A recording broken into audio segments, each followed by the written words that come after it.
আপনারা দেখেছেন না এই পোলারে গান গাইতে গান গাইতে একজন পাঠিয়েছিল 32 নম্বর ভাঙার পরে গান গাইছিল কারামোর ঘর ভেঙেছে স্মরণ আছে, কারামোর ঘর ভেঙেছে স্মরণ আছে।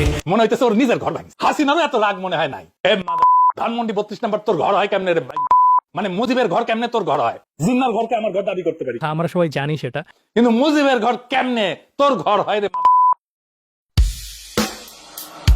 নাম পিনাকি ভুট্টো বীর্য, সে তো কখনো জামাত না না এনসিপি, কখনো বিপ্লবী শাহবাগে। যেই থালাতেই বসে খায় মুনাফিক, শেষে সেই থালাতেই হাগে।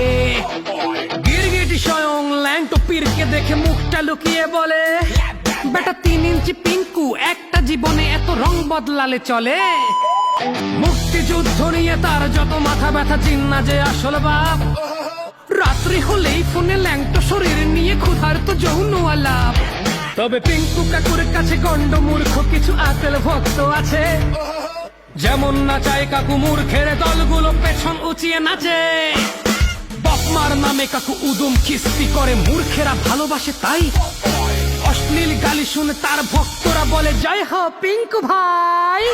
কত শত ভণ্ডামিনেরই কুত্তার মতো করলো সে কত ঘেউ ঘেউ, তবুও তো দেশে ডেকে সমন্বয়ক পদ ভালোবেসে দিল না তো কেউ।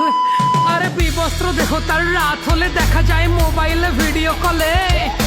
দেশবাসী জেনে গেছে পৌর সত্য তার, তাই তো 3 ইঞ্চি বলে।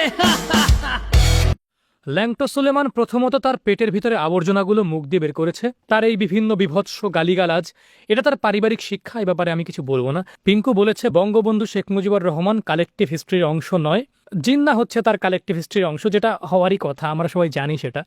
আর দ্বিতীয় হচ্ছে যে ধানমন্ডি 32 কি করে আমার বাড়ি হতে পারে।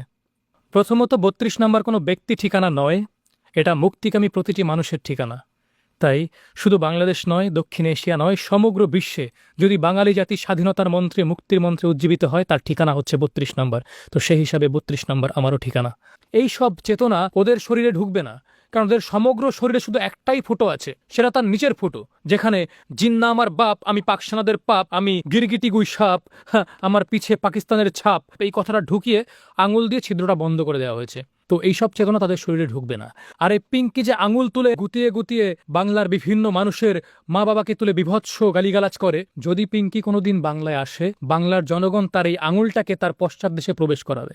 তো ওই নতুন প্রজন্মের অংশমান রায় হয়েছে, ইন্ডিয়া 3 বার আব্বু ডাকতো আমাকে, তারপর নিজেরাই উস্কানি বন্ধ করতো। পিঙ্কু বলেছে ভারত দিনে 3 বার তাকে বাবা বলে ডাকবে না, মানে যার নিজের বাবার ঠিক নেই, থাকবার দিন। তবে হ্যাঁ, ভারতীয়রা তার সন্তানকে ভালোবেসে বাবা বলে ডাকে, তবে আমার মনে হয় না ভারতবাসী পিঙ্কুর মতো কুসন্তান চাইবে। আর একটা কথা বলা হয়েছে যে বাংলাদেশের যে কোনো দুঃসময়ে ভারতের এত মাথা ব্যথা কেন। 1971 সালের 1 কোটির উপরে শরণার্থীকে আশ্রয় দেওয়া, ভারতের সরাসরি যুদ্ধে যোগদান, পাকিস্তানের বিরুদ্ধে মিত্রবাহিনীর একসাথে জয়লাভ, এখানে ভারতের কি স্বার্থ? কিছুদিন আগে মাইলস্টোনে বিমান বিধ্বস্ত হলো, সেখানে ভারতের ডক্টর গিয়ে চিকিৎসা দিল, প্রচন্ড স্বার্থ ছিল বোধহয় সেখানে। যাই হোক, সে ভারতের স্বার্থে আমি নাইবা গেলাম, কিন্তু এক্ষেত্রে আমার বৃহত্তর স্বার্থ আছে, কারণ আমি চাই না কাজী নজরুল ইসলামের ধনধান্যে পুষ্পে ভরা দেশটা ধন ধান এবং পুষ্পের বদলে গোলা বারুদ আর লাশের পাহাড় পড়ে থাকুক। আমি চাই না রবীন্দ্রনাথের সোনার বাংলায় সোনার ফসলের পরিবর্তে জঙ্গি উৎপাদন হোক। সুতরাং আমার বৃহত্তর স্বার্থ আছে, আর এই স্বার্থ থেকে আমি গিয়ে যাব।